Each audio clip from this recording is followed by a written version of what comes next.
அகிலத்தின் அன்பான சொந்தங்களுக்கு இனிய வணக்கம். மீண்டும் காலையினூடாக இணைந்திருக்கின்றோம். அமெரிக்க அதிபர் டொனால்ட் ட்ரம்ப் சீனாவுக்கு சென்று வந்த பின்னர் மிக குறுகிய கால இடைவெளியில் ரஷ்ய அதிபர் புடின் சீனாவுக்கு சென்று ஜி ஜின்பிங்கை சந்தித்திருக்கின்றார். அமெரிக்க அதிபர் ட்ரம்புக்கு சீனாவில் என்ன நடைபெற்றிருக்கின்றது, ஆனால் புடின் சென்றபோது என்ன நடைபெற்றிருக்கின்றது என்பது மிக முக்கியமான பேசு பொருளாக தற்போது மாறியிருக்கின்றது. அமெரிக்க அதிபர் ட்ரம்புக்கு அதிர்ச்சி கொடுக்கும் வகையில் புடின் சீனாவுக்கு இடையில் ஏற்பட்டிருக்கக்கூடிய பல சம்பவங்களும் வெளியாக இருக்கின்றன. ஈரான் இதுவரை இல்லாத ஒரு புதிய அறிவிப்பை வெளியிட்டிருக்கின்றார்கள். மத்திய கிழக்கு கடந்து ஐரோப்பிய நாடுகளுக்கும் இது பதற்றத்தை ஏற்படுத்தியிருக்கின்றது. லெபனானில் இஸ்ரேலினுடைய கொடூரமான ஒரு சம்பவம் குறித்து செய்தி வெளியாக இருக்கின்றது. இது சார்ந்து வெளியாக இருக்கக்கூடிய மிக முக்கியமான சம்பவங்களை இந்த காணொளியில் பார்க்கலாம்.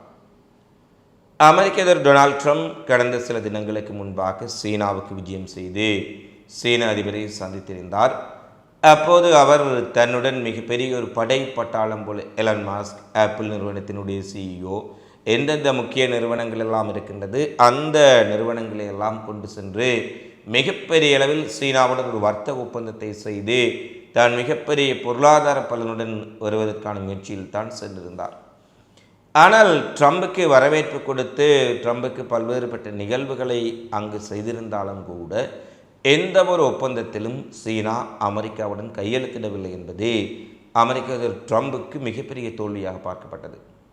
ஏனெனில் சீனா அதிபரின் உடைய இந்த விஜயத்தின் மிக முக்கியமான நோக்கமே, சீனாவுக்கான அமெரிக்க அதிபரினுடைய விஜயத்தின் மிக முக்கியமான நோக்கம் ஒன்று ஈரானுக்கான சீனாவின் ஆதரவை நீக்குவது, அல்லது சீனாவிலிருந்து ஈரானுக்கு செல்லக்கூடிய ஆயுதங்களை தடுப்பது. இரண்டாவது, அமெரிக்க பொருளாதாரம் ஏற்கனவே நலிவடைந்திருக்கும் சூழ்நிலையில் சீனாவுடன் பல பில்லியன் டாலர் ஒப்பந்தங்களை செய்வதனூடாக அமெரிக்காவினுடைய பொருளாதாரத்தை தூக்கி நிறுத்துவது. அதற்காகத்தான் இந்த எலன் மாஸ்க் மிகப்பெரிய முதலாளிகளினுடைய ஒரு பட்டாளம், என்னென்ன பெரு நிறுவனங்கள் எல்லாம் இருக்கின்றதோ அவர்களையெல்லாம் சீனாவுக்கு தன்னுடன் அழைத்து சென்றார். ஆனால் சீனா எதற்கும் மசியவில்லை. வாருங்கள், உணவு உண்ணுங்கள், விருந்து சாப்பிடுங்கள், சுற்றி பாருங்கள், அப்படியே சென்று விடுங்கள் என்பதைப் போல அமெரிக்காவின் எந்த ஒரு ஒப்பந்தத்திலும் சீனா கையெழுத்திடவில்லை.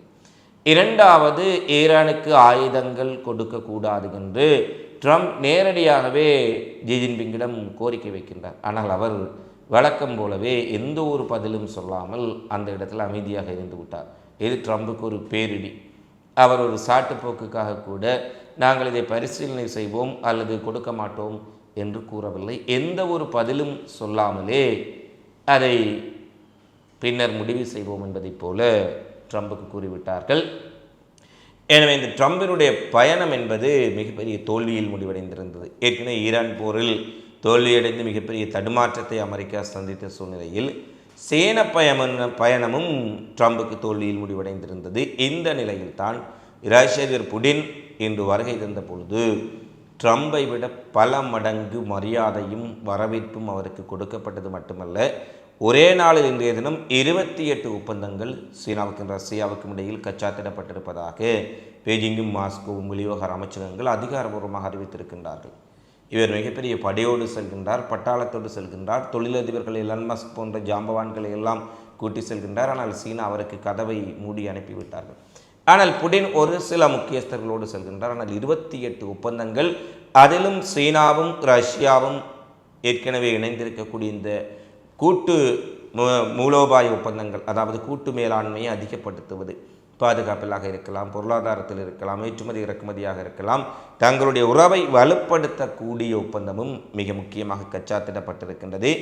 எனவே இந்த இடத்தில் அமெரிக்காவுக்கு எதிரான நிலைப்பாட்டில் சீனாவும் ரஷ்யாவும் உறுதியாக நிற்பதை பார்க்கக்கூடியதாக இருக்கின்றது. அதே போல ஒரு விடயத்தை அமெரிக்க அதிபர் ட்ரம்பின் முகத்தில் அறைந்ததைப் போல ஜி ஜின்பிங் கூறியிருக்கின்றார்.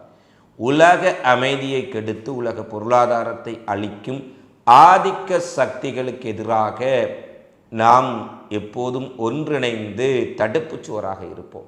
இது அமெரிக்காவுக்கு நேரடி தாக்குதல். உலக அமைதியை கெடுத்து உலக பொருளாதாரத்தை அளித்து ஆதிக்க சக்திகளாக தம்மை நிலைநிறுத்த முற்படுபவர்களுக்கு ஒரு தடுப்பு சுவராக சீனாவும் ரஷ்யாவும் நிற்கும் என கூறியிருப்பது இந்த ஈரான் விவகாரத்தில் அமெரிக்காவினுடைய திட்டமிட்ட ஈரானை ஆக்கிரமிக்கக்கூடிய ஒரு போர். இது ஆதிக்கத்திற்கான போர். இது நியாயமற்ற போரில் நாங்கள் ஈரானின் பக்கத்தில் நிற்போம் என்பதையும் சீனா தற்போது குறிப்பிட்டிருக்கின்றார்கள். எனவே சீனா ரஷ்யாவினுடைய இந்த நடவடிக்கைகள் ட்ரம்புக்கு மிகப்பெரிய சிக்கலை ஏற்படுத்தியிருக்கும் சூழ்நிலையில் ஈரான் விவகாரத்தில் ஈரான் ஒரு அறிவிப்பை விடுத்திருக்கின்றார்கள். எங்கள் மீது தவறுதலாகவோ அல்லது திட்டமிட்டோ எதிரி மீண்டும் ஒரு தாக்குதல் நடத்தும் முடிவை எடுத்துவிட்டால் எங்களுடைய பதிலடி என்பது இம்முறை ஈரானுக்குள்ளும் மத்திய கிழக்கு நாடுகளுக்குள்ளும் மட்டுப்படாது.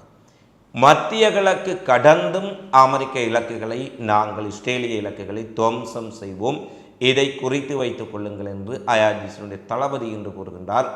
ஈரான் வெளியுறவுத்துறை அமைச்சர் அப்பாஸ் அரக்ஷி குறிப்பிடுகின்றார். அதாவது இனி மத்திய கிழக்கு நாடுகளில் இருக்கக்கூடிய உங்களுடைய தளங்கள் மட்டும் இலக்கு வைக்கப்படாது, அதற்கு வெளியிலும் எங்கள் இலக்குகள் இருக்கும். இந்த போர் என்பது உலகம் முழுவதும் அனைத்து மூலை முடுக்குகளிலும் எதிரொலிக்கும் என்று ஒரு மிகப்பெரிய எச்சரிக்கையை விடுத்திருக்கின்றார்கள்.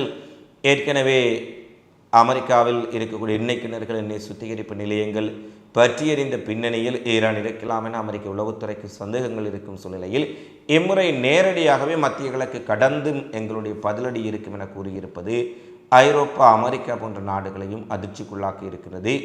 ஏனெனில் ஈரான் உலகம் முழுவதும் தாக்குதல் நடத்தக்கூடிய ஆதரவு குழுக்களை வைத்திருக்கும் ஒரு நாடு என்பதால் மத்திய கிழக்கு கடந்து இந்த போர் செல்லப் போவதாக ஈரான் குறிப்பிடுகின்றார்கள்.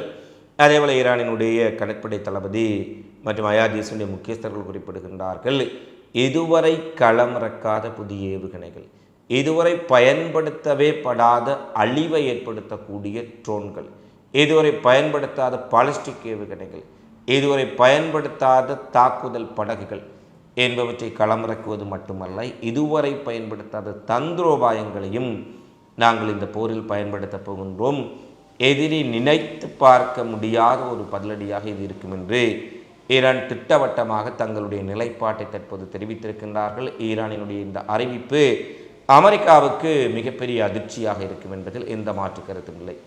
ஏனெனில் இதுவரை அமெரிக்காவுக்கு மத்திய கிழக்கின் தளங்களை தாக்கி அதிர்ச்சி கொடுத்தவர்கள் மத்திய கிழக்குக்கு வெளியே தாக்குதல் நடத்துவதாக குறிப்பிடுவது மட்டுமல்ல, இதுவரை பயன்படுத்தாத ஆயுதங்களையும் தந்திரோபாயங்களையும் தரையிலும் கடலிலும் பயன்படுத்துவதாக அவர்கள் குறிப்பிட்டிருப்பது அமெரிக்காவுக்கு மிகப்பெரிய ஒரு அதிர்ச்சியான செய்தியாக இருக்கும்.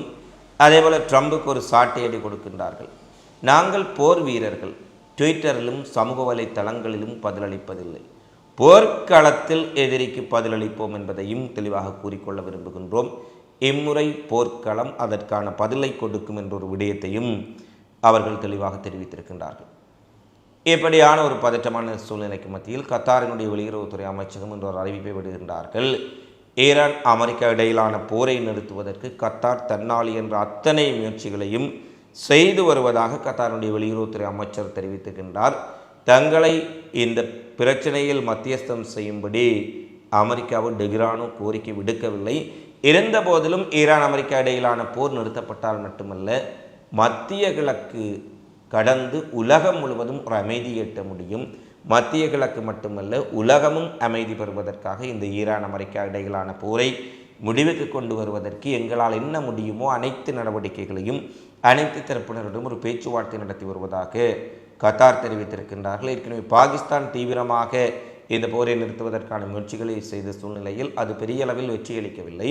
தற்போது கத்தாரும் களத்தில் குதித்திருப்பது ஒருவேளை ஒரு ஒப்பந்தத்திற்கு கத்தார் ஈரான் அமெரிக்காவை கொண்டு வந்து விடுவார்களோ என்று ஒரு எண்ணத்தை ஏற்படுத்தி இருக்கின்றது. அடுத்த இன்றைய தினம் சீனாவினுடைய 4 பிரமாண்டமான எண்ணெய் டேங்கர்கள் கார்முஸ் நீரிணையை கடந்து சென்றிருக்கின்றது. ஈரானுடைய பாரசீக வளைகுடா ஆணையம் அமைக்கப்பட்ட பின்னர் ஈரானுடைய கார்முஸ் நீரிணையை கட்டுப்படுத்துவதற்கான ஒரு அதிகார சபை நிறுவப்பட்ட பின்னர் முதல் முறையாக இவ்வளவு பிரமாண்டமான கப்பல்கள் கார்முஸை கடந்திருப்பது இதுவே முதல் தடவை.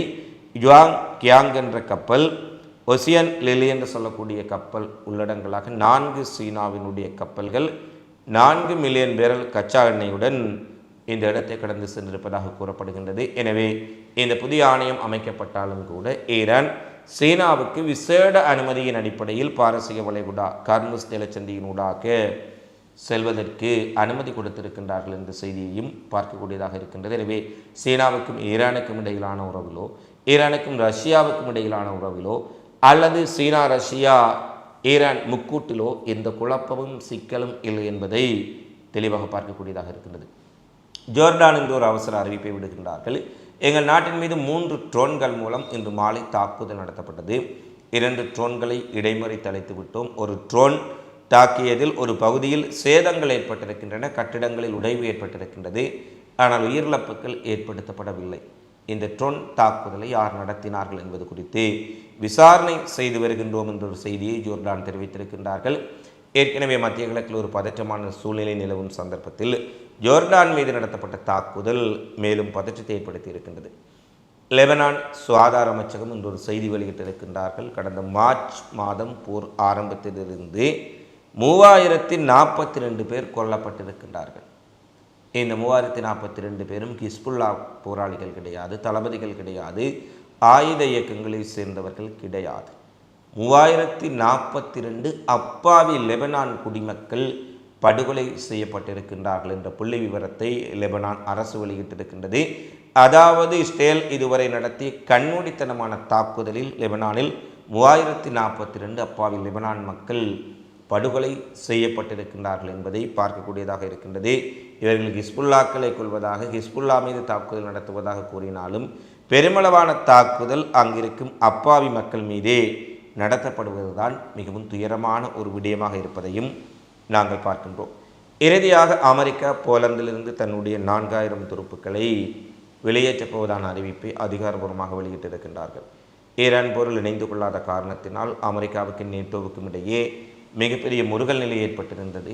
இதையடுத்து ஜெர்மனியிலிருந்து ஆயிரக்கணக்கான துருப்புக்களை வெளியேற்றுவதாக அமெரிக்கா தெரிவித்திருந்தார்கள். அது ஜெர்மன் அமெரிக்காவுக்கு இடையிலான விரிசலை அதிகப்படுத்திய சூழ்நிலையில் தற்போது போலந்தில் இருக்கக்கூடிய 4000 அமெரிக்க வீரர்களையும் தாங்கள் வெளியேற்றப் போவதாக பென்டகன் அதிகாரபூர்வமாக அறிவித்திருக்கின்றார்கள். ஏற்கனவே தங்களுடைய ஜிடிபியில் 6 முதல் 7% வரை நேட்டோ மற்றும் அமெரிக்க நட்புறவுக்காக தாங்கள் செலவிடும் பொழுது அமெரிக்காவின் இந்த முடிவு தங்களுக்கு பெரும் ஏமாற்றத்தையும் அதிர்ச்சியையும் ஏற்படுத்தியிருப்பதாக போலந்து தெரிவித்திருக்கின்றது. ஜெர்மனியை அடுத்து போலந்திலும் அமெரிக்கா தன்னுடைய இராணுவத்தை வெளியேற்றி வருவது அமெரிக்காவுக்கும் நேட்டோவுக்கும் இடையிலான விரிசல் மிகப்பெரிய அளவில் அதிகரித்திருப்பதை தெளிவாக காண்பிக்கின்றது. இவைதான் இன்றைய நாளில் வெளியான மிக முக்கியமான செய்திகளாக நிகழ்வுகளாக பதிவாக இருக்கின்றன. தினந்தோறும் இதுபோன்ற உலக செய்திகளையும் தகவல்களையும் உடனுக்குடன் அறிந்து கொள்ள அகிலம் சேனலை சப்ஸ்கிரைப் செய்து கொள்ளுங்கள். இந்த காணொளி பற்றி தொடர்பிலான உங்களது மதிப்பான கருத்துக்களை தவறாமல் கமெண்ட்ஸில் பதிவிடுங்கள். மீண்டும் அடுத்த காணொளியில் சந்திப்போம். நன்றி, வணக்கம்.